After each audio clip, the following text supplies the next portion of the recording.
So, hello students. Today we are going to do class 12th NCERT chapter 5 exercise 5.7 का question number 15। अगर आप HP board से हैं तो आप गलती से भी ये क्वेश्चन मिस नहीं कर सकते। This is the most important question from the exam point of view from exercise 5.7। HP board से अगर आप हो तो आप ये क्वेश्चन गलती से भी मिस मत करना, अदरवाइज आपको खोने पड़ सकते हैं 2 to 3 marks in your final examination. पिछले 25 साल में ये क्वेश्चन लगभग 18 बार पूछा जा चुका है, राइट।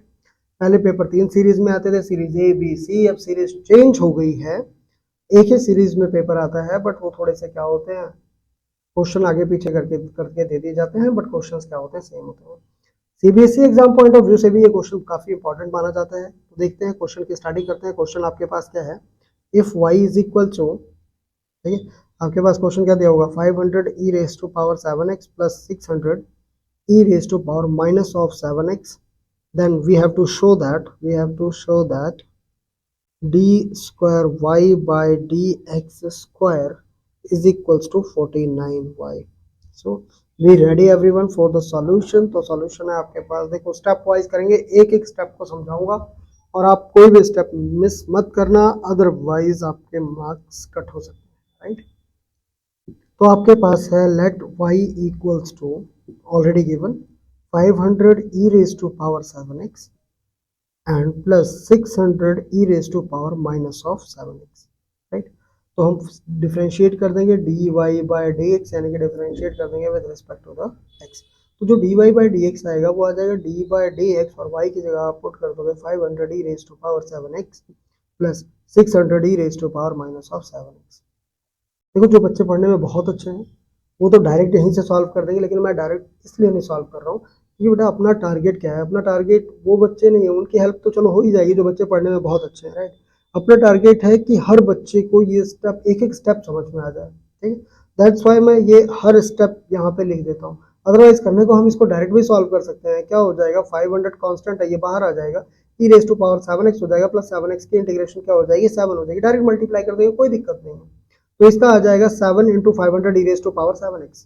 क्लियर कर सकते हैं, लेकिन इसलिए नहीं कर रहे बेटा ताकि जो बच्चे थोड़े से कमजोर हैं, जिनसे नहीं हो पाते हैं क्वेश्चन, क्योंकि मैथ्स ऐसी चीज है, अगर आपको एक स्टेप में भी प्रॉब्लम आई तो आपका इंटरेस्ट वहां से क्या हो जाता है, खत्म हो जाता है, सिर दर्द होने लगता है, राइट। इसीलिए आपको एक एक स्टेप का रीजन समझ में आना चाहिए। दैट्स व्हाई मैं इस तरीके से आपको पढ़ाने की कोशिश करता हूँ। अपना टारगेट है लगभग सभी बच्चों को समझ में आ जाए। क्लियर। सो टाइम न लेता हुआ स्टार्ट करते हैं। तो 500 कांस्टेंट है, 500 एज इट इज आ जाएगा, d बाय dx हो जाएगा e raise to power 7x, plus उसी तरीके से 600 कांस्टेंट है, 600 एज इट इज आ जाएगा, और d बाय dx हो जाएगा e raise to power minus of 7x। Okay, तो 500 एज इट इज आ जाएगा, as you all know exponential की डिफरेंशिएशन होती नहीं है, तो e raise to power 7x as it is आ जाएगा। फिर जो पावर होती है उसकी भी डिफरेंशिएशन करते हैं अकॉर्डिंग टू चेन रूल, ठीक है। तो जो 7x की डिफरेंशिएशन हो जाएगी वो हो जाएगी 7 प्लस 600 एज इट इज आ जाएगा, e raise to power minus 7x। Exponential की डिफरेंशिएशन नहीं होती है, लेकिन जो माइनस 7x है उसकी डिफरेंशिएशन क्या आ जाएगी, माइनस ऑफ 7x। एक्स की डिफरेंशिएशन क्या हो जाएगी, 1 हो जाएगी, ठीक है। तो ये हम देखते हैं हमारे पास क्या आ जाएगा। देखो 7 दोनों में कॉमन है, तो 7 आप बाहर कर दोगे, आपके पास हो जाएगा 500 e raise to power 7x, और ये क्या हो जाएगा, minus 600 e raise to power minus of 7x, ठीक है।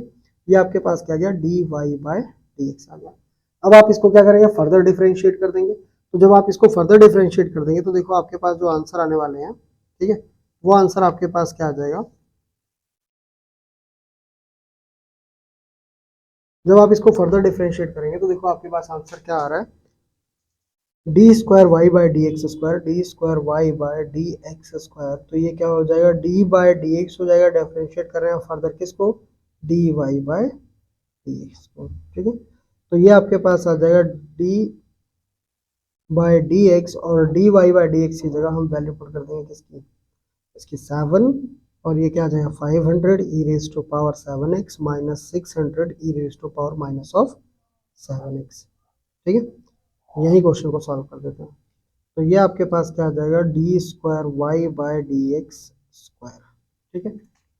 ओके, तो यहीं पे क्वेश्चन को हम सॉल्व करते हैं और देखते हैं हमारे पास क्या आ जाएगा। ये आ जाएगा d square y by d x square, right, is equal to 7 constant है, दिख रहा है, 7 कांस्टेंट है तो 7 एज इट इज आ जाएगा, 7 को हम बाहर कर देंगे और डिफरेंशिएट कर देंगे किसको, अगेन सेम चीज 500 e raise to power 7x को। तो आपको पता है 500 कांस्टेंट है, 500 कांस्टेंट आ जाएगा, e raise to power 7x की डिफरेंशिएशन हो जाएगी। यहाँ पे ऑलरेडी आपको मैं बता चुका हूँ स्टेप वाइज कैसे। तो ई रेज टू पावर 7x की डिफरेंशिएशन नहीं होती है, फिर 7x की डिफरेंशिएशन आ जाएगी 7, साथ में क्या है माइनस, ठीक है। अब 600 एज इट इज आ जाएगा, e raise to power minus of 7x की डिफरेंशिएशन नहीं होगी, लेकिन जो माइनस का 7x है इसकी डिफरेंशिएशन हो जाएगी, तो इसका आ जाएगा माइनस ऑफ 7, ठीक है, और ब्रैकेट क्लोज।